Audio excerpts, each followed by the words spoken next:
Hi, and welcome to episode 9 of Two Vegans Hanging Out. My name is Anastasia, and I am the founder of Vegshe.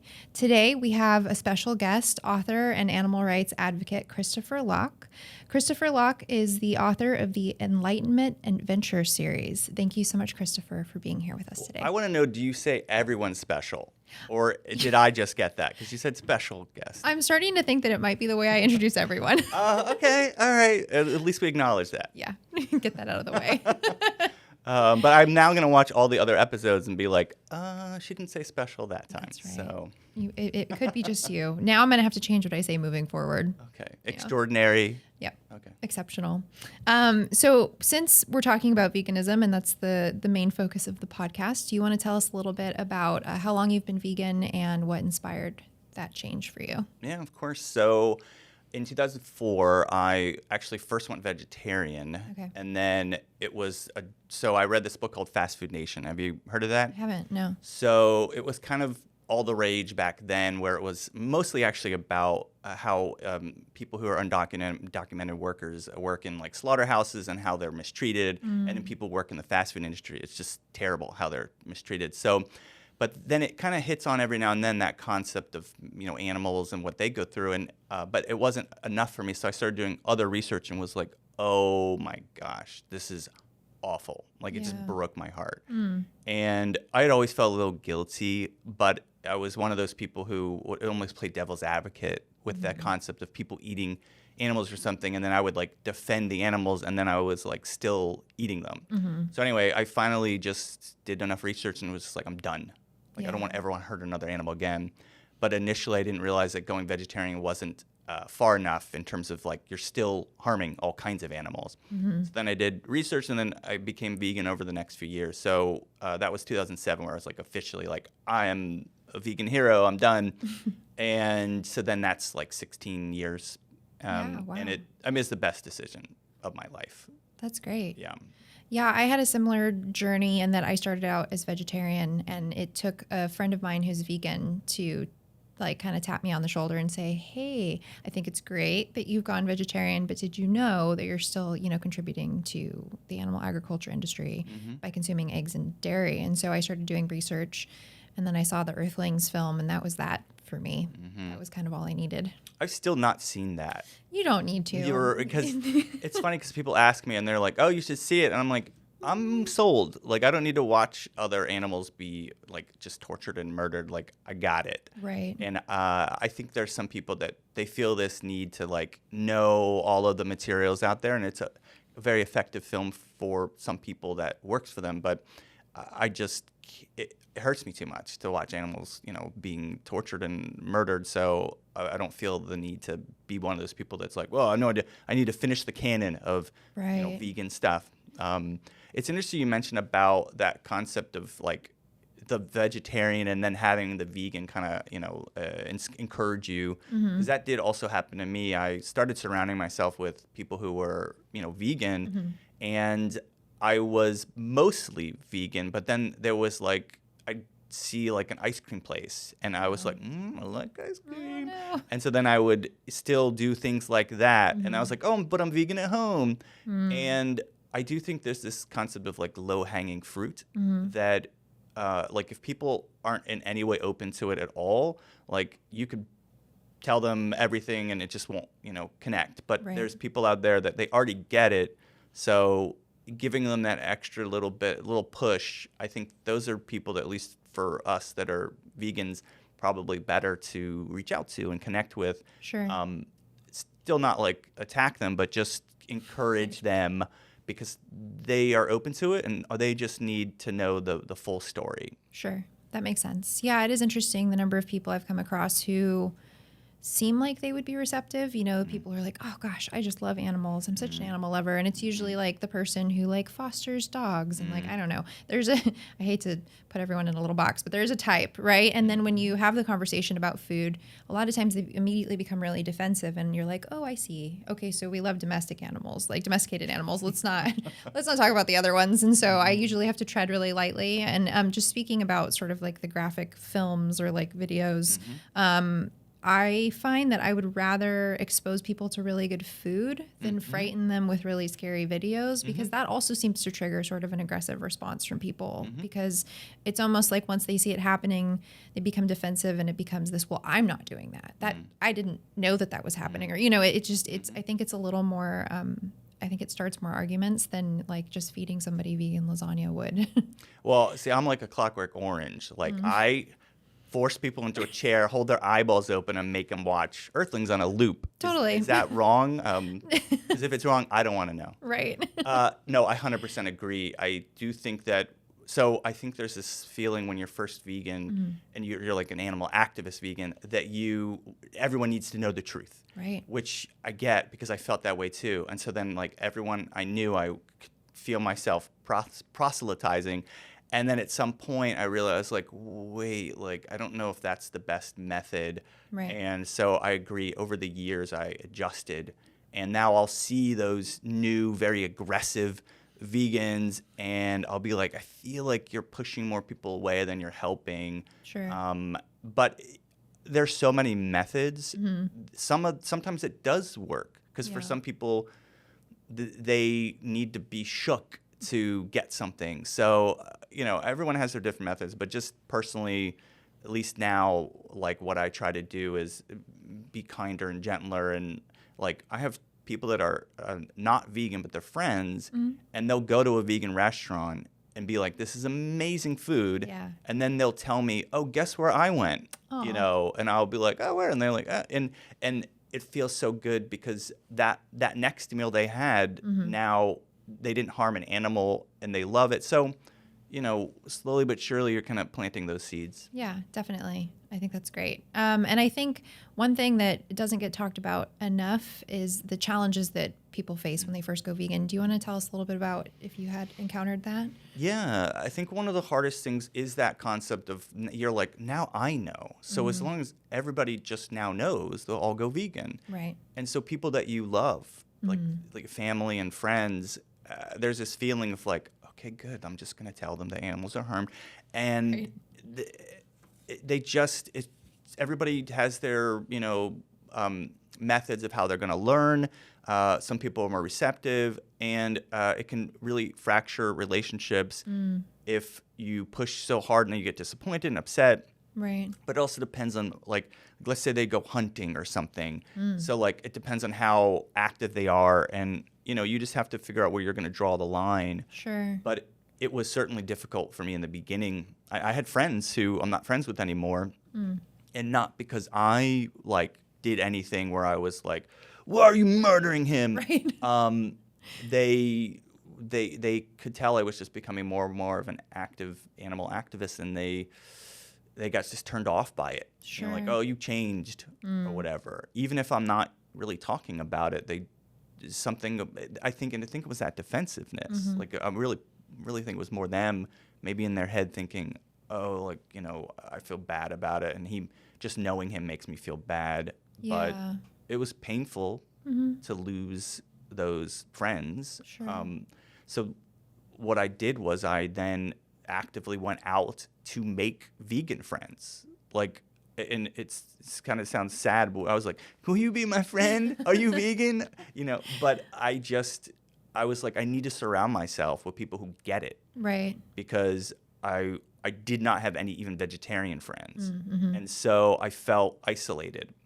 And I was so dedicated. And in the beginning, another challenge was everything I ate centered around some type of animal product. And so I just didn't know what I was doing. Sure. And I did get really weak in the beginning. Some people say they're like, oh, I got weak, I had to eat, meat again or whatever. And I'm like, I was the person who got kind of sickly and weak, but I was so dedicated. I was just like, I guess I'll just die this way. My God. But I went to see a dietitian. Sure. And she was like, oh, you're not getting enough calories. Yeah. And I was like, oh, I feel like I eat all the time. But she was like, well, do you eat like beans and rice and like just things that are a little more substantive? And I didn't eat those when I wasn't vegan. And so I didn't then adjust properly.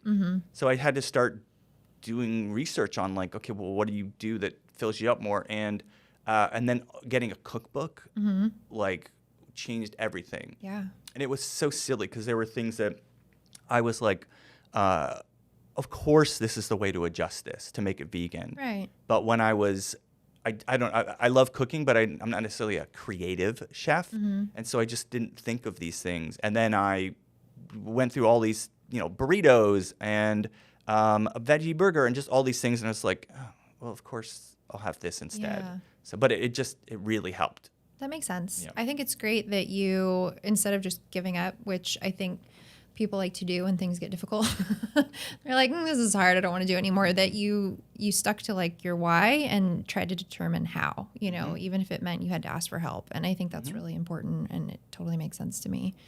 Yeah, and I would say also that whole concept of making vegan friends really helped, because there were things, I thought I was vegan, and someone came to my house who was, and I had what I thought was vegan cheese, and it had casein in it. And I was like, what is casein? Yeah. And they were like, and they explained it to me, and I was just like, oh my God, I thought I was vegan. Yeah. Because it said, I don't know, like, it was like, it just, everywhere on the packaging, it said that it was, I think I swear it even said like dairy free or something like that. Right. It was like really misleading. Super misleading. Yeah. There's a cheese that I found in store, I think early on when I was, I don't know if I was still vegetarian, but it even said, I think the cheese package even said go veggie on it, and it was green, and I think it said dairy free, but it was the same thing. It was lactose free cheese, but it still had casein in it. And I was like, wow, this is super confusing. And in the United States, companies can put plant-based all over their product, even if it's got eggs and cheese in it, because it has vegetables in it. I'm not even sure what the legality of that is, but that was one of my challenges early on, was remembering to read everything, because for whatever reason, companies are like, let's just throw milk powder in this, right? Like I was looking at peanut butter pretzels at the store the other day, and it was like milk powder. And I was like, why? It's just pretzels and peanut butter. Why does it need milk? So yeah, I definitely had that issue as well. Milk is in a lot of stuff. I'll tell you, one of the grossest things was a girlfriend of mine looked at my face wash. She was like, do you know what urea is? Stop. And I was like, Face wash? I was like, what? What's Yeah. wrong with it? And I just didn't know. It's like horse urine. Uh-huh. And I was like, shh, don't. You're joking, right? And I was like, who? Why? Like, how did that even occur had that to idea? someone to be like, how can we? And I just was like, I was like, I've been putting on this on my face On your for all this face? time. And I just didn't, like, there were things like that. There were these products where you just slowly but surely, each new thing, you're like, oh, so the food was the first thing. Right. But then I didn't realize, it's going to be then the your belt, your wallet, your face wash. It's like slowly but surely you are having to find all of these things in your normal life that you don't, you're like, why isn't this vegan? Totally. And then anyway, so, but yeah, you read all the labels, you know. Google a bunch of things that you don't know what they are, ingredient wise. Yeah, I had an interesting, well, I think I already knew about animal testing, like before going vegetarian or vegan. And I knew what the cruelty-free label was, but I was surprised to find out that one doesn't mean the other, right? So you can have something that's vegan that's tested on animals, right? Which is weird. And so I realized I had to be looking for both. And I also learned that a lot of like cosmetic companies, for example, they change where they get their ingredients from based on price a lot of times. And so sometimes a makeup brand, maybe one year it is cruelty-free and or vegan, and then another year if they change their sourcing for their products, they aren't anymore. So you have to look for stuff that's explicitly labeled. But it definitely was interesting to go from it being like a conversation about food to being about my clothes, and then my cosmetics, and now my whole household, like all of the things I clean the house with, everything has to be. It doesn't have to be, but I want it to be, right? Vegan and cruelty-free. And it really truly is a lifestyle. It's so much more than just what you're eating. It's literally everything that you consume. So it takes some time. I think people should give themselves space to do that. Well, and that's the important thing is I don't think when you're first going vegan, I don't want people to get overwhelmed. Right. Because that's another reason why people give up, because they're like, ugh, I can't be perfect. And I'm like, No. it's okay. Yeah. Just do your best. And then it won't feel so overwhelming. And you don't have to necessarily literally buy a whole new wardrobe the first day. And it's like, just do what you can. And, it was over the years probably pretty expensive if you think about it for me to switch everything to all the vegan stuff. Yeah. So, but I just, slowly but surely weeded things out. Like I said, like the wallet or like my belt or just accessories, things like that. The shoes, because the dress shoes are expensive. Yeah. And like, I'm not like the richest person ever. So Sure. things like that, I was like, can't afford to buy all new dress shoes. So you just, but then you feel gross. You're like, but I don't want to wear skin. Yeah. Yeah. I noticed that problem too. So like I was slowly like, well, I already bought this, or I bought it used or whatever. So it's, secondhand, and I was okay with it. But then there were certain items I had where like I had a leather jacket and I loved it. And it was, not because it was a leather jacket, but because it was a gift from my husband back when we were dating, and he had ridden his bike all this way to get this jacket from the store. It was like there's a whole story behind it. And so I was really attached to it, but then like just the smell of it, right? And just putting it on. And fortunately my arms got too big for it anyway. So eventually I was like, I don't need it, but it just started to bother me. But again, like I didn't get rid of all my clothes. I just, as I wore things out, the next time I made a purchase, I was more thoughtful about reading the label versus like, I don't think anyone should throw away all their clothes. That's wasteful too, especially with all the textile waste we have. Yeah. Yeah, but it's like these hard decisions you have to make during that process where you're like, you just have to figure out where you want to draw the line. Yeah. And then also just don't be judgmental to other people who are vegan that are trying, but you're like, what about your belt? Right. Like Jesus. Yeah. So just, give people the leeway that like whatever they can do at the time. Yeah. But it was a process. Like it was over, even going from vegetarian to vegan, like then after that was all that weeding out of things here and there.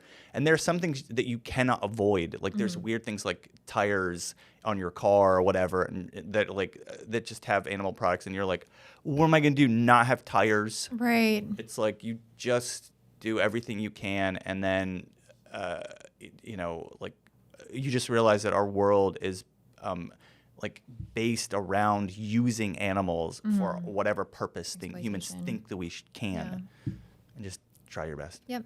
That seems like good advice. We'll just do what we can.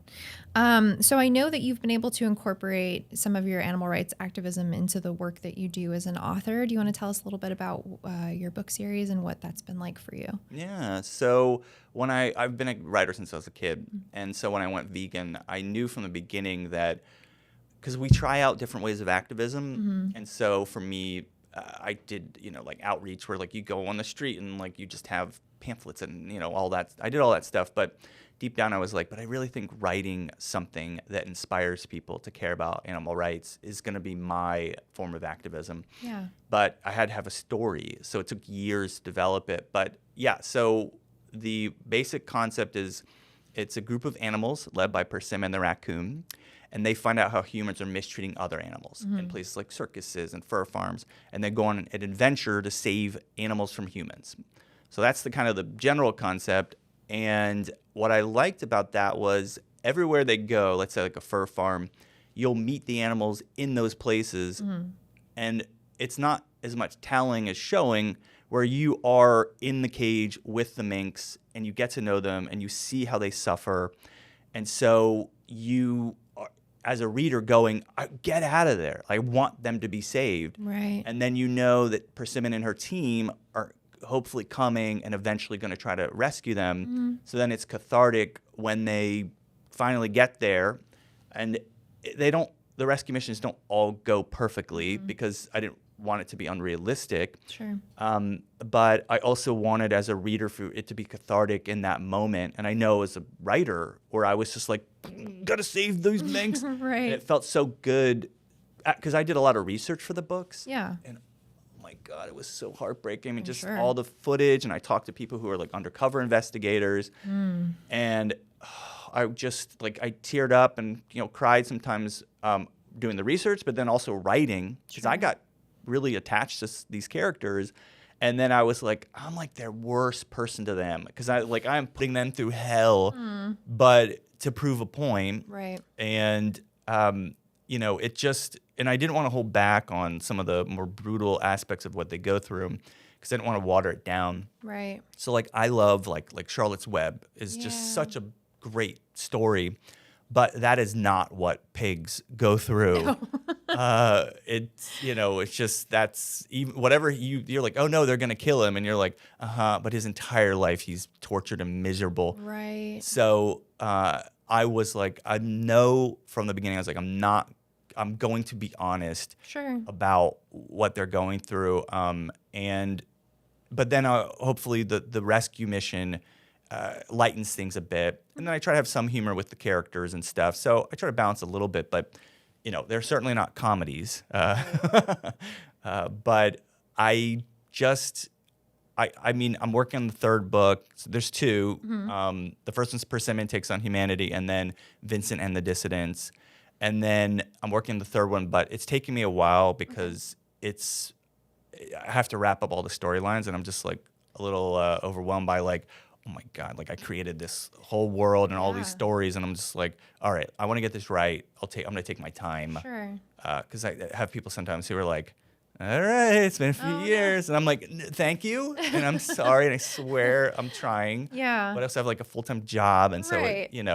But when I finish the third book, it will be like this weight. I don't want to die, but in some ways I'll be like, I can die then because I Right, 'cause did. it's done. Yeah, like that. I feel like when I'm gone, that I mean, I hope I create other really great art, but if this series is the best that I create, then I'll be like, that's okay. That represents who I am as a person, and I was able to perfectly intertwine that with a fictional story. So it's very satisfying. Yeah, that's awesome. Well, I'm in the process of reading the first book, and so far I'm really enjoying it. I think I love that Persimmon is a raccoon. I feel like as a kid, this is like takes us to a different direction, I guess. But my first stuffed animal as a kid, like as a baby, was a raccoon, and I still have him. His name is Ricky, and I just have this thing about raccoons. And so, anyway, when I realized that the main character of your book was a raccoon, I got very stoked about that because it's just amazing little creatures. Yeah. So originally, my main characters were going to be squirrels, Oh. and my ex-wife and I were talking, and she just was like, "Raccoons are great," and Sure. she just she planted that seed, and I'm very grateful to her because I did research on raccoons, and I was like, oh, they can open stuff. Oh yeah.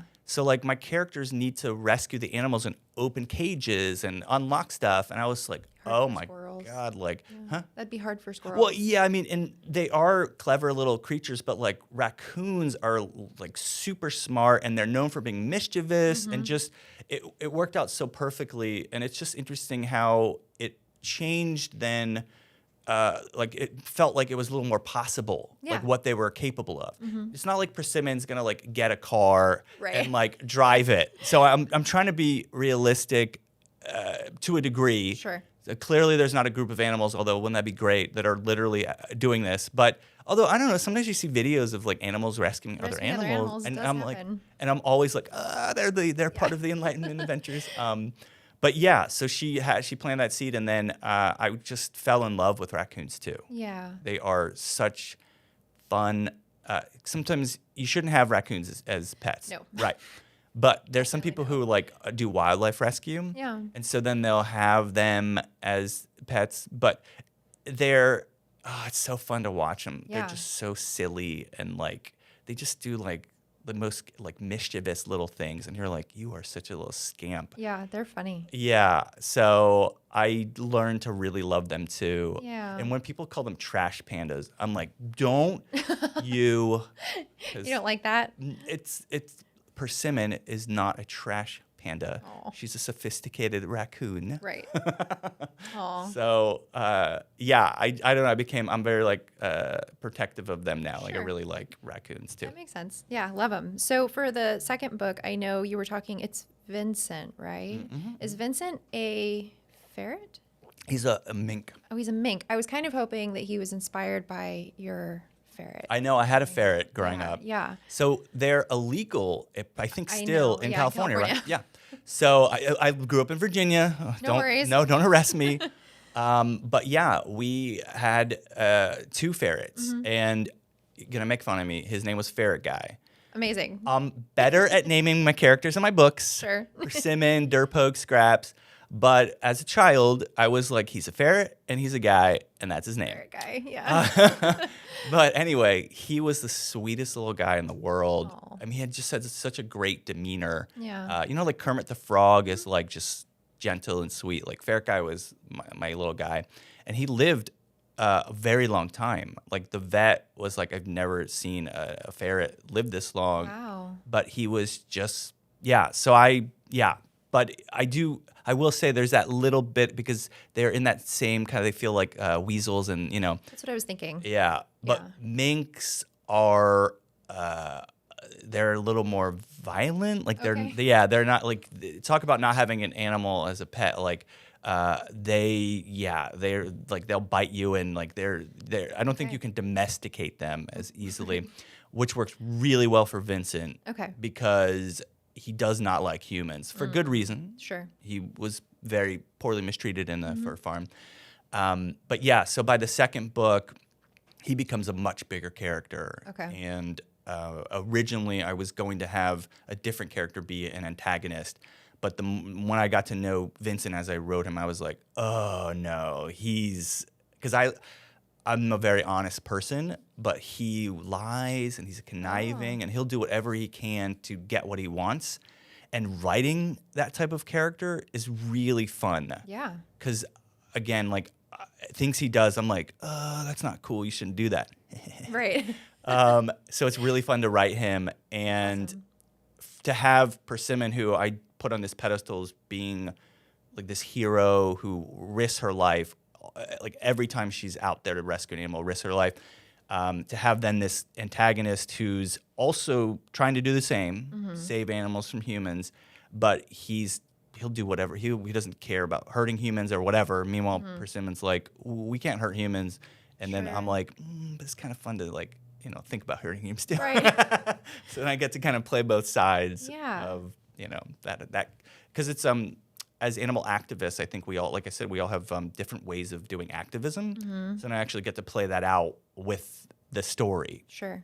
Amazing. Oh, I'm excited for the second book. Yeah, and by the way, I do not think people should go around hurting humans. So Right. I just want to make that No, clear. right. Just the animals hurting the humans. Yes, Right. but as a fictional story, it's kind of fun. Right, definitely. Yeah, I think that there are a lot of times that I'll see videos online where an animal has escaped or has like managed to slightly maim but not too seriously maim whoever has like captured them, and there are always people in the comments that are cheering on the animal. They're like, yeah, you know, so I think all of us to a certain extent, you know, can get on board with that. Well, like the running of the bulls or Sure. bulls and bull rings when they are able to fight back.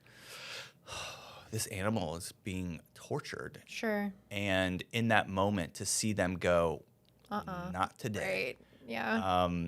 Yeah, I mean, because I think as vegans, there is that part of us that we want to rescue all the animals, all of them. and we feel helpless, and so that's kind of like I said, like when I'm writing the books, it feels cathartic because I know I can't save all the animals of the world, Right. but through this story, maybe I can kind of, you know. Sure. So it's and I know that there are people who told me when they read them that the books inspired them to go vegan, or they're already vegan, but inspired them to be more active as activists and all that. Right. So for me, I'm like, okay, I am. It's working. Yeah.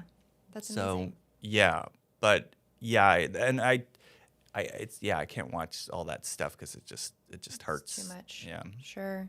Well, I think that I'm loving the book so far. I think it's a great approach to activism, and I'm glad that you're doing it. So Thank you. thank you. That'd be so bad if you had me on the show to be like, okay, I know you wrote this book, don't love it. It's not great, but we'll talk about it. Yeah. No, I'm really enjoying it. And it caught me off guard that the way the animals fight back. I hadn't expected that. I think I'm so used to seeing, like, growing up with like children's animations of animals, you expect them to behave a certain way, right? And so I started to read your book and I was like, oh shit. They are Fighting back. So it actually it's been enjoyable for me to have just a different spin on what groups of animals can do when they, you know, work together.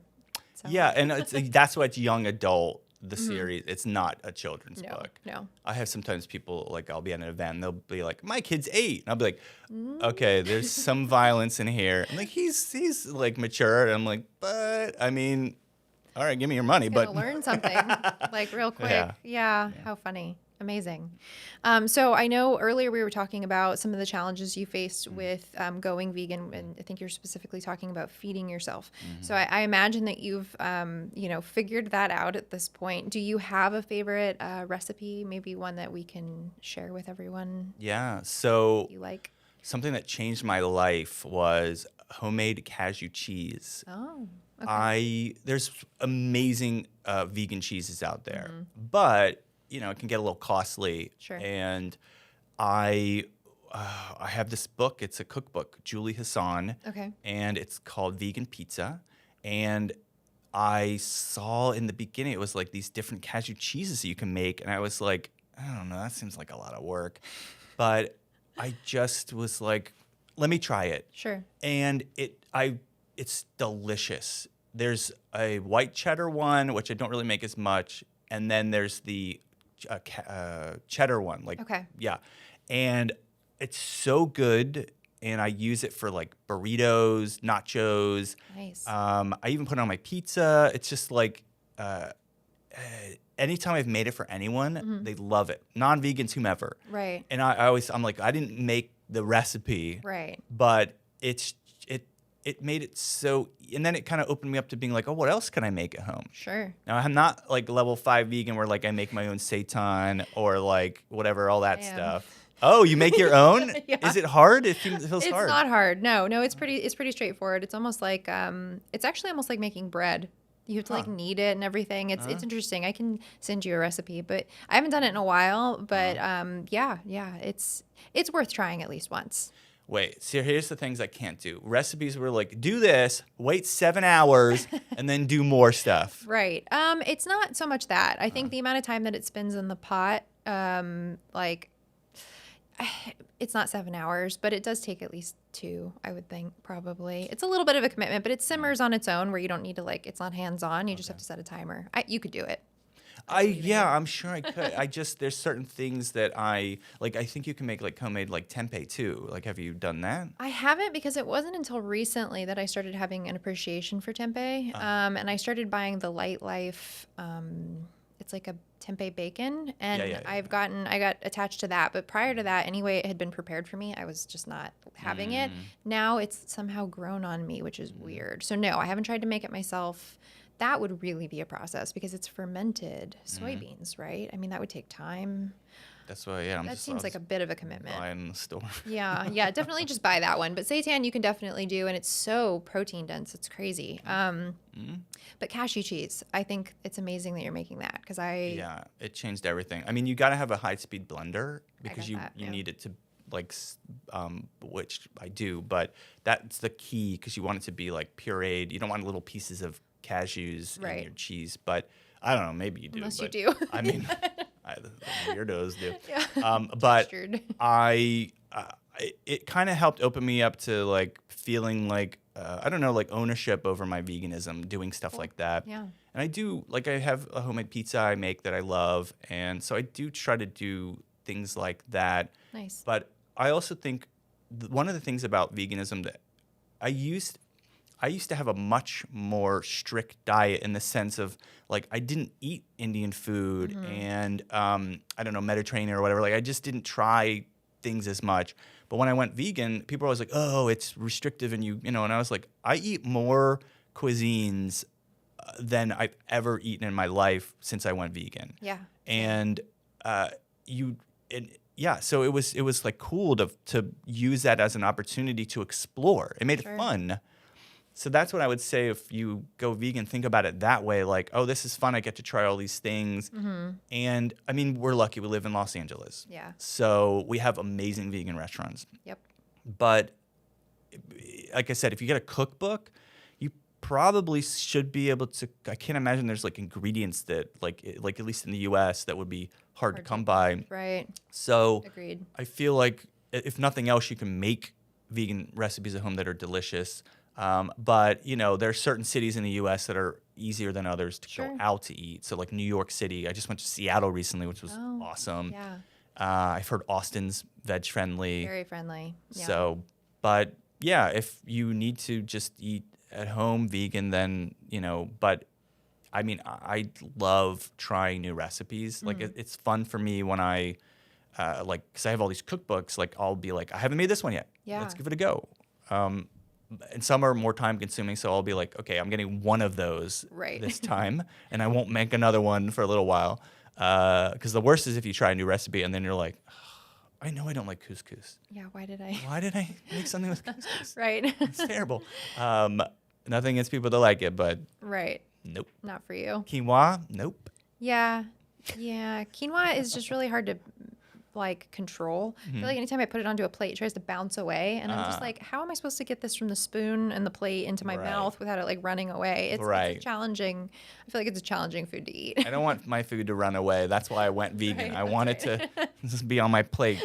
Yeah, it's funny because there's things that people assume as vegans that we must eat all that stuff. Right. Like if you go to a lot of times it happens if you're at a hotel and it's like some conference or something, Right. and the vegan option is like squash and Right. quinoa, and I'm like, why? Beats Why is this French fries, always? though, right? I don't know. I would rather eat French fries Okay. and then squash and quinoa. Okay. Like arugula on the side or something. Right.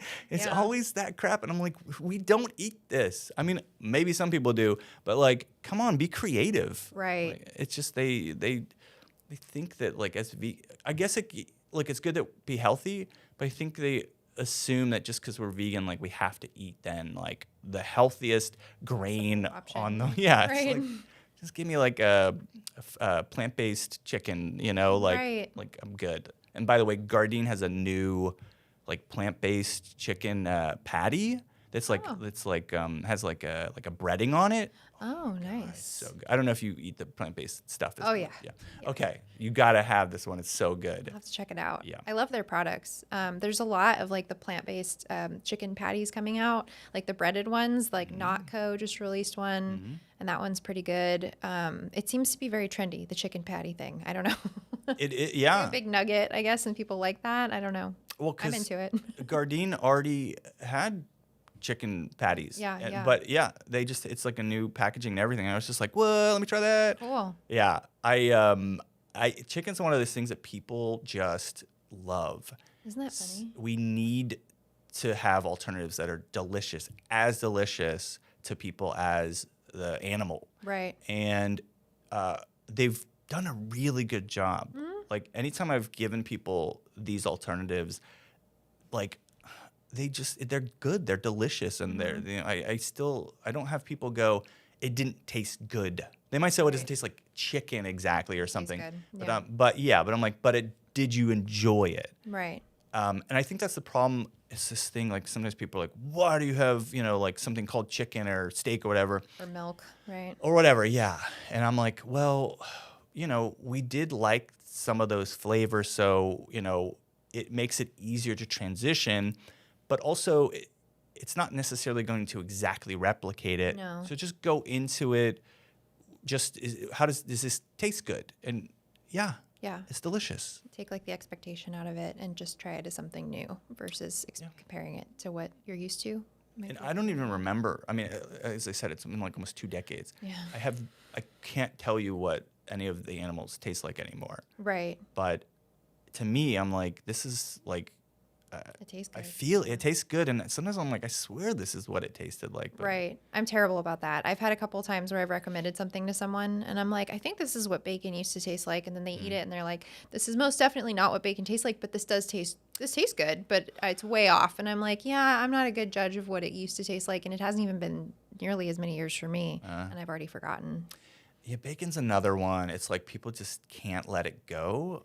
But Right. I think it's just because of all the fat and salt, which Yeah. is like addictive. Yeah. And like people, it sucks. There's certain things. Cheese is another one that's really hard to get people to transition out of because they're literally addicted to it. But if they just give these alternatives a try, I really think they're gonna enjoy them. Yeah. And look, you were talking about challenges, I will say when I went vegan, there were some things that I was like, oh, I'm never gonna have nacho cheese Doritos again. Like, Oh. there's Yeah. certain things like that I was like, oh my God. But it's okay. You find other things you like. Totally. And there's things like there are things that taste great that are similar, and so it's well, whatever. Like I'm okay not eating nacho cheese Doritos anymore. Like Right. I survived, and now I have things I absolutely love and adore, and like whatever. So Right. and the harm that these animals go through, like that's why if people just do it for the health reasons, or if they do it for the environment, like they might waver more. Sure. But if your reason for going vegan is that these animals suffer and you cannot be part of that, that's it. Right. It's just everything else is out the Question. window. It's just the way it goes. Makes sense. Definitely. So since we're talking about food, vegan restaurants, do you have a favorite? I know you've done a little traveling recently, so it doesn't have to be in LA. Yeah, I mean, I was really impressed with Seattle. Like, Okay. it's a very veg-friendly city. So, oh God, I can't even remember the names of the restaurants. But anyway, go to Seattle. It's good.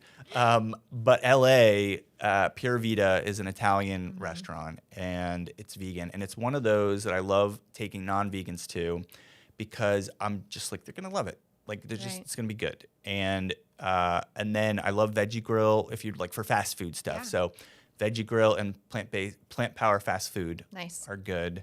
And I like a good shake. And so Plant Power has like a coffee shake. Oh, yum. And Yeah. I don't drink coffee, but I don't know why, but like coffee ice cream and a Sure. coffee shake is good. Appealing. Maybe it's all the sugar with the little coffee flavor. Yeah. So Must those be. are, yeah. And then if you like, Shojin is a Japanese restaurant that's really good. And I'm trying to think, there's so many we have in LA. There's a lot. We are spoiled. Really? Yeah. And I love being spoiled with Yeah. great vegan food. I'm not going to, apologize. Right.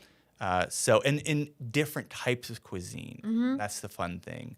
Because you might have a town that has like one or two good vegan restaurants, but like we have great Mexican. So Takaya has great Mexican options. It's not a vegan restaurant, Okay. but it has great. So I haven't been there. sometimes, like I also like to support restaurants that aren't vegan but have vegan options Definitely. because I want them to see that vegan options are successful. In demand. Yeah. And I know some people are like, oh, why would you kill animals? And like, I get that, but don't you want them to, like understand, wow, because then they're going to go, we need to make doesn't KFC have like a, They do. like a vegan chicken? Oh, wait, it's not vegan though. I think it's vegetarian. So it's vegan. It's just in a shared. The ingredients are vegan. It's in a shared fryer, so you have Okay. to decide how you feel about that. But it's a Beyond Chicken nugget type deal, and it's Okay. it's a similar breading to the KFC breading, and so it's with the spices and everything, so it's pretty popular. But the item itself is vegan. It's just cross contamination, I think, bothers people. But it's pretty good. As soon as it was available, they were trialing it before it became available nationwide, and I went right away and tried it. And then I went back the next week to have it, and they were sold out. And so it's pretty good. Yeah. So places like that. There's the Whopper is now a Beyond Burger, I think. I think it's Beyond. I don't know if it's Impossible, but it's one of those. Panda just released like a vegan orange chicken. It was a little too greasy for me. And I like greasy food, but it kind of like hurt my stomach. But it's cool that they have the option. And I think for people who are used to eating that amount of grease, they probably wouldn't notice, and they'd enjoy it. So it's definitely becoming more mainstream, which is pretty cool. Yeah, and like I said, I mean, I know, like being a purist, it's like, okay, like yes, I also want to support vegan restaurants, Right. Because I don't want them to not exist. Totally. But there's just this balance, and sometimes like the fast food places, like Carl's Jr. or whatever, like if you're traveling from like LA to San Francisco or something, Gotta like eat something. I mean, yeah, well, like there's like not enough options sometimes, and you're Right. like, oh my God, thank goodness there is this. Right. So, but like when I'm in LA, I'm going to Carl's Jr. No. But like, Right. because I'm like, I have Veggie Grill and I have Totally. Plant Power, so, and you tell me that Monty's is really good, which I haven't been to Amazing. yet. Like if you like milkshakes and coffee milkshakes, Oh, they have a coffee one too? that's the place. Oh my God, is there one near here? There's the Montes. Oh my gosh, no. The closest one, there's one in Echo Park, and there's one all the way in Riverside. So no, there's not one Could not be further near away. here. I usually drive 40 minutes to get to my Montes. Oh, so wow. I go like on a Sunday in the morning, and I get there right when they open. Wow. And I try to go only on that day. That's some dedication. I take it really seriously. Yeah, I'm a really big fan. You're that person knocking on the window. 10:01. Right. It's time. I want my coffee milkshake. Yeah, their food's amazing. So it's definitely worth. I think they just opened one in Santa Monica. Not that that's near here either, but that would be worth, I'm in Redondo Beach, So- so it's a little closer to me. stop over there and try it. It's Yeah. amazing. I mean, as I said, I mean, we're so lucky here. And there are times when I travel to other cities and I'm absolutely, actually, you know what's the hardest? It's like you're like in an airport. Oh, airports suck. Yeah. And I'm like whatever, like Nashville airport. And I'm like, oh my God, like, oh. And your flight's like 20 minutes. Right. I'm like, am I going to starve? Like, where is... Pack food. Yeah, that's what you kind of have to do on Yeah. stuff like that is like on a long flight, you just like peanut butter and jelly sandwich or And something. all the snacks though. Like I bring like vegan jerky, always chips and cookies, some sort of trail mix. Like I go crazy with the snacks if I have a flight. Like I bring a whole grocery bag like filled with food because there's nothing to eat. And airport food's way too expensive anyway.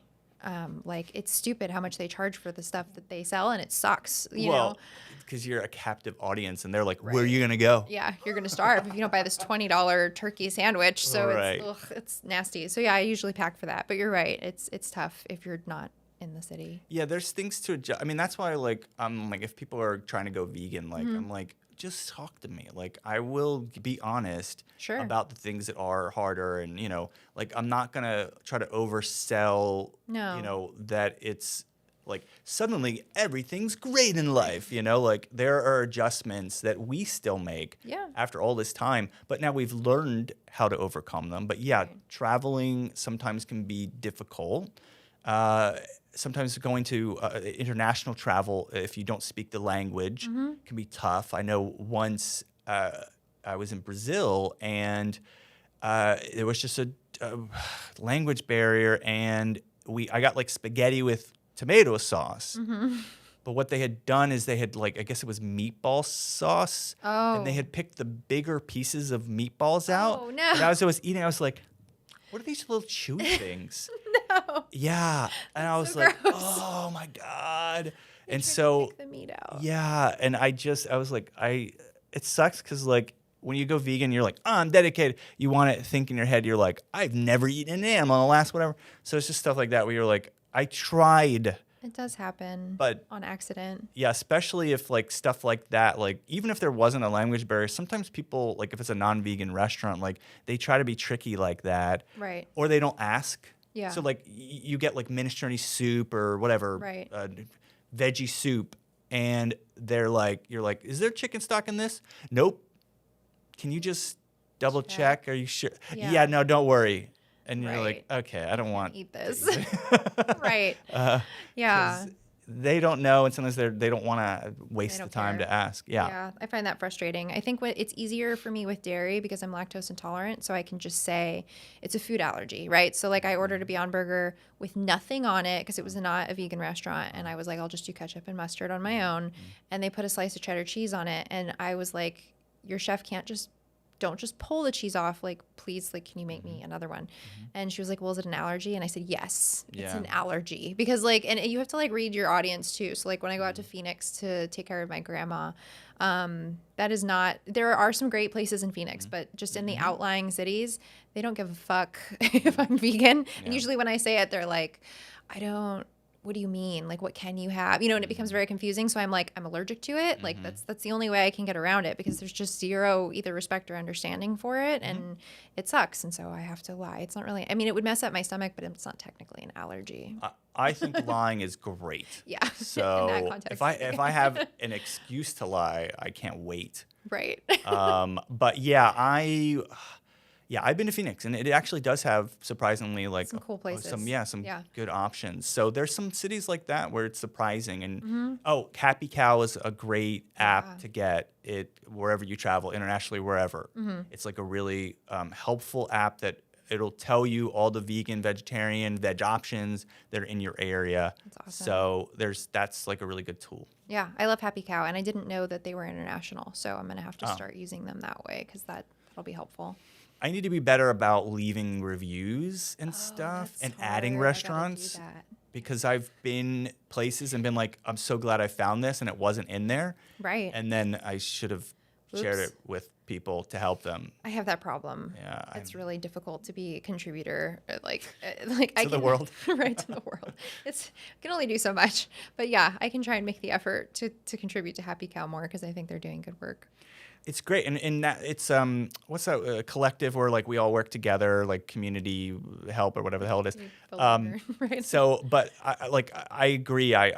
I should be better about. I don't know why, like, especially when you're traveling internationally. It's exhausting. Yeah. So like I'm like the idea of getting home and be like, oh, gotta go to this place. Write a review. It's like I just want to sleep because like I think Sure. it's like 2 a.m. here, and then there it was 2 p.m. So Totally. I usually try to do, if I do a big trip, I try to do a blog post of all the places Oh. I ate, and that I just touch on it there, and then I just link to the websites or social media for all the places. While I know they need reviews and I should put them on Happy Cow, that's been like what I've fallen into doing instead is like vegan in Hawaii or vegan in Vegas, and then I just post it so that people who are going places can look that way, but I should probably also Happy No, Cow I think we've proven you're better than me. I No, think that- stop. no, it's fine, but I think I'm we gonna now, have to send you some of my blog posts. yeah, But stuff changes. Like during COVID, a lot of businesses closed, right? So I always have to look back and see, like, is this place even still around? You know, which really sucks. Not just vegan places, like a ton of businesses went away. So that's been kind of shitty. So I feel like we touched on this throughout the conversation. But do you have any advice for folks who want to go vegan? Any like little nuggets you want to share? my 2 main things are get a vegan cookbook. Okay. That changed everything for me, and try to interact with other vegans. And if there aren't any in your area, then try connecting online. Okay. Like, I mean, people who are vegan want other people to be vegan. Yeah. So, like, if you reach out to a vegan and they're like, hey, do you have tips? I'd be like, oh, my God. I have so many tips. Right. Right. I'm going to tell you everything. Right. Like, we're, like, generous with that knowledge. Yeah. So don't be shy. Like, just ask for help because it is tough if your whole life is based around animal products and all that. So Right. just it's okay. And like some people are just bad at asking for help. And by the way, there's so many resources online. I mean, technically you could just do it by just reading like free resources. So you don't even need to necessarily buy a cookbook, I guess, but it's nice to support vegan Sure. chefs but I mean, yeah, just try to immerse yourself and get as much knowledge as possible, and don't beat yourself up.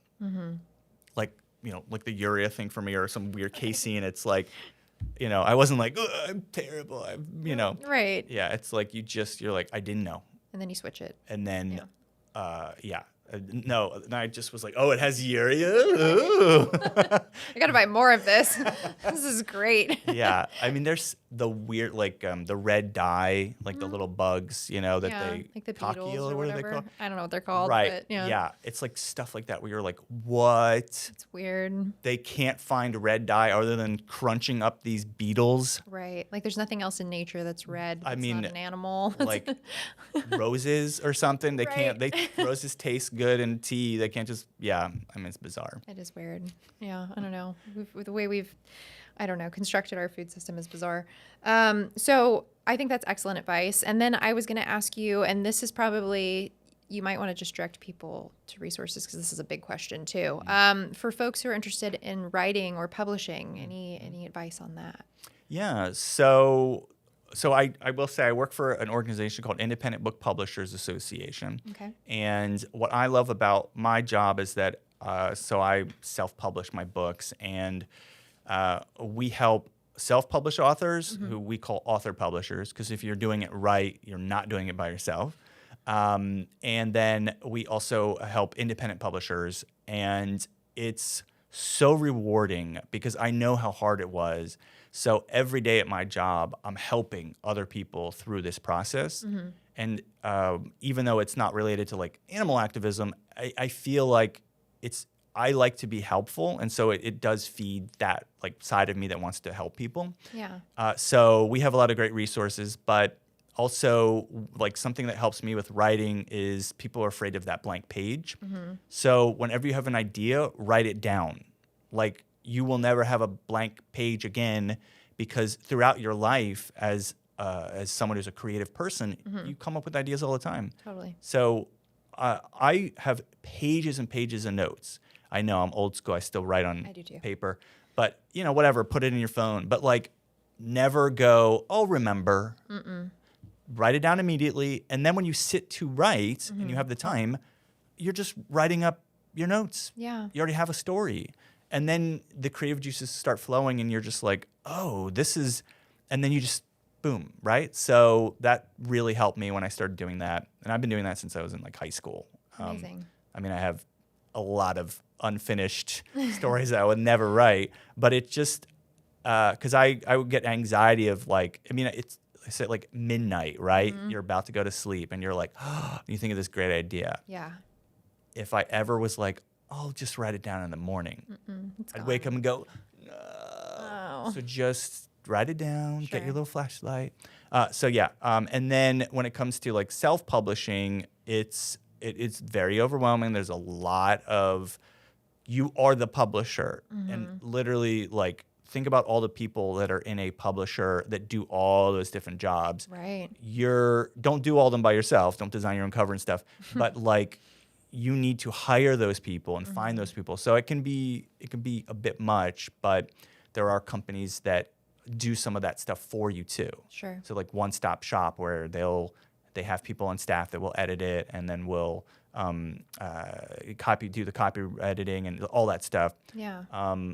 And it can be costly, but if you love your story, don't cut corners. Right. Like, get an editor, get a copy editor. Like, you need to hire people for all these things, because if you want it to be a great book, then you need to make sure that you and this is going to represent you Right. as your best work. So don't put something out there that like has spelling errors and Totally. grammar errors. So but again, it can cost money. So you need to save up. Prepared for that. Yeah, be prepared that it's going to cost you, but and don't rush your publication. And for author publishers, like I know when I finished the first book, it took me like a year or more to write it, and then a year or so to publish it, and I couldn't wait to get it out there. But there were things I should have done. Now I know, because every day at my job I'm like, oh, good. I learn all this stuff. There are things you should do to prepare like 3 or 6 months before publication date, such as starting to market it, starting to get trade reviews, stuff like that. And sometimes once the book is published, like you're done. Like you can't do that stuff in advance anymore. Okay. So it's better to just wait and, learn what all those things are, because you can only publish it once, like that. Now it's in the world. And so just get everything in order and proper, and like pick a date, 3 months. Because what happens is you're like, I wrote it, it's done, right? And then you're like, here you go, world. And then people are like, ooh, nobody knows about it. Why is nobody reading it? And you're like, because for the last 3 months, you should have been promoting it. Right. Do a cover reveal, have an article written about it before it's ever published to get people excited. So now it's published and people don't even know it exists. Sure. That makes sense. Well, I appreciate that advice, because I didn't do most of those things when I wrote my vegan guide, but it was never meant to be like a published thing. It was like something I'd written for my nutrition clients, and it was a PDF originally. And they were like, gosh, it would be so great if this was a book. And I was like, okay. I mean, I hired a graphic designer and a photographer and all that, but I had most of my like professors in college, they're all, well, PhDs or whatever. I had them all read it, and I was like, can you mark this up? And, I had people review it for sure and give notes, like a lot of people, maybe like 15 people several times. Wow. But none of them do that professionally. I was just like, these are people in my community. Will you guys read this? But it's good to know. It's good to know now in case, I write something in the future. So. But those are called beta readers. So those are Okay. good too. Okay. Like, because they're reading for sometimes other things. So they're content, Sure. And so it's good to have people like that before you publish too, who can give you feedback. You have to have trusted people. Don't have people that are going to tell you it's great just No. because they love you. Like, Right. have people that are going to be honest, but they need to be people who also can be gentle with their critique. Okay. Because you don't, I don't want to, I feel like I'm not like telling you like, but anyway, I'm just saying like, you know, you want people who are going to be honest, but you don't want to be people that will scare you from writing. Right. There are people I've shared my stuff with, and man, it hurt my feelings because they're like, I don't know if you should, like, anyone should ever read this. And I was like, Yikes. That's harsh. by the way, it's not the books I wrote. Right, It's other right. stuff, you know? And I was just like, all right, I guess. So you got to find people. It's like this balance. Okay. And I think I'm really good at it where I will give honest feedback, but, you know, you mix in positive stuff because there's some positive stuff. Sure. And so you got to give both, but there's definitely things when I read where I'm like, I'm glad they had me read it because I'm like, do you realize these two characters sound exactly alike? Oh, that's weird. Stuff like that, you Yeah. know, and as a writer, like, you know, sometimes, I don't know, it's hard to keep track of a lot of characters. So Totally. sometimes, you know, that happens, but, you know, you're just like, these are two main characters and I sometimes can't tell who's talking. Oh. So they got to have some type of difference with, you know, how short the sentences are when they talk. Anyway, there's tricks, but like just, you know, it's things like that are really important, that you need someone who knows how to look for that stuff and give you those critiques without, you know, crushing your dreams as a writer. Sure. That sound advice makes sense. So I feel like we've covered a lot, but was there anything that you wanted to share with our audience that maybe we didn't touch on or? Well, you're into nutrition. Like, I would say for you, like, is there anything that you can tell me where you're like, so that I'm healthier? Because, like, I'm not necessarily, like, the healthiest vegan eater or whatever. Sure. So, like, I know, like, things like plant-based meats or whatever, like, I know that I probably should be doing more raw or, like, you know, like, I don't know. So I think it depends on your goals, right? I think that meat alternatives are a great option for people who are willing to spend the extra money for them. I think being whole food plant-based, while that's great, it's not always realistic to expect that of people. I usually tell folks that they need to figure out what their goal is first. So if you're just trying to like meet your nutrient requirements and your calorie needs and, you know, just for your body to function the way it's supposed to, it's okay to eat the alternatives. I always encourage people to incorporate veggies into everything they eat. I think if you're looking for like a quick, like checklist of things you want to try to incorporate, I like Dr. Greger's Daily Dozen. He wrote the How Not to Die books. I don't know if you've read those or heard No. of them. Yeah, How Not to Die, which they're kind of funny, but they're very interesting. So he's got like things he likes to try to incorporate every single day, and that's a little bit more whole food plant based, but it really touches like on all the it just hits all the bases. So it's like a certain amount of berries, not like the food pyramid. It's different than that. You know, nuts, either beans or legumes, you know, so it's less, I don't know, there's even an app with like a checklist, and every day you can just check off that you've eaten something from that list. And if you eat from the Daily Dozen every day, if you're looking to be like as healthful as possible, that'll do it. But if really like if you're a busy person and all you can do is eat meat alternatives, it's fine. I think my warning is that they can be a little bit high in sodium. And so really that's the only consideration for me is making sure that you're eating some whole food stuff too, so that you're not strictly just eating like frozen foods just because of salt. But even if it wasn't vegan, that would still be a problem. Sodium is a thing. And that becomes more of an issue as we get older. We notice it more probably if our sodium intake is affecting like water weight and things like that. It's not good for your heart. So there isn't like a quick I don't know, answer to that. I guess it depends on what people need. Yeah. But I do encourage people to kind of take, if you're not vegan already, take what you eat on a weekly basis and then just make swaps to, you know, like for your Friday night burger night, swap it with an Impossible patty, you know, things like that. And you'll probably still have the same general nutritional like you'll kind of reach the same goals. It's just you're not eating animals anymore. So really just depends on what you want to accomplish. Yeah, I mean, I do genuinely want to be healthy, but man, some of those, like I said, like the Gardein, like chicken patty, like And those are fine. yeah, it's just they're so good, and like I just find myself like I will make sometimes a dish that's like whatever, potatoes and like red bell peppers and green, like all these things, and those are tasty. But then yeah, it's just like some of these things. So I just worry that I could be healthier, but because I want to really eat delicious food. So because it was just at some point when I became like 40 and above, I noticed more that Sure. I could tell that like what I was eating, I had to start really watching it more. And I was like, oh, I'm not as like I didn't have to work out as much or whatever. But now I'm Right. like, oh, I need to like do stuff or else and work out more, but then also stop eating certain things because just because you're vegan doesn't mean you're That you're healthy. eating healthy. Yeah. Right.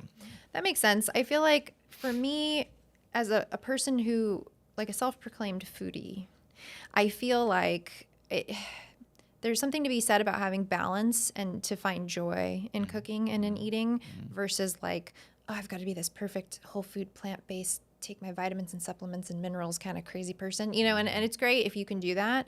But I think that my life is happier and more well-rounded and fulfilling if I let myself have, burger night on Friday night. And if I, gotta love like birria tacos and I'm not going to stop having those. And so like, I just feel like balance, you got to let yourself have the things that you love. Otherwise you're going to be miserable. And I think food can bring so much joy and it brings people together and it's cultural and it's social. And so, I think finding the balance is more important. If you notice eating certain things makes your body feel a certain way, then don't have those things. Right. And I think every body is different. But like, I don't believe in like throwing away. I don't know. Like I should be able to have cookies every day and that's okay. Oh, really? Oh, absolutely. Yeah. Oh, I stopped eating cookies. Yeah. Well, I mean, like, should you eat the entire box of Oreos? Probably not. But like, should you create this rule that you can't have them? No. Like, I think life should be, happier than that. And No, have more cookies. I miss cookies. I used to buy them, but I don't. I don't know. I mean, did the other day. I went to Whole Foods and I treated myself to those, those Justin's like Peanut butter cups. yeah, peanut butter cups. They're so good. I ate it and Yeah. I enjoyed it, and I'm not gonna feel guilty about No, that. of course not. I don't get them every time. No. And I just had one pack that was 2, so Yeah. No, I think anything within reason. Like I said, the cookies, right? You could have gone to the Whole Foods cookie bar where they have vegan options, and you just got do like the cookies one. by weight and Got get like one or one. two, right? Versus like, do you need a dozen? Probably not. So everything within reason, I think. I miss some foods like the. I'm getting hungry. I heard my stomach growl. Suddenly I just start eating like a Right. sandwich. You're like, what the hell? This Where did guy. that come from? Got to pack a lunch for everything. Funny. So before we go, where can people find you and your books and support you and your work? Oh, thank you. Yeah. So I have my own website. It's Mm-hmm. Christopher-Locke, LOCKE.com. Okay.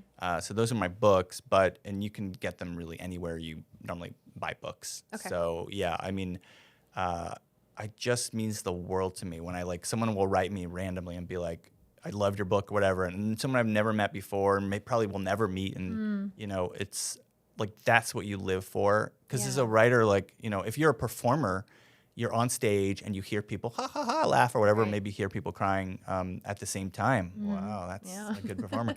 But for the books, I'd have Right. no. So anyway, that's the only way I know, or if somebody leaves a review. So yeah, so I guess I will say if anyone's read them and liked them, reviews are so helpful to Definitely. authors.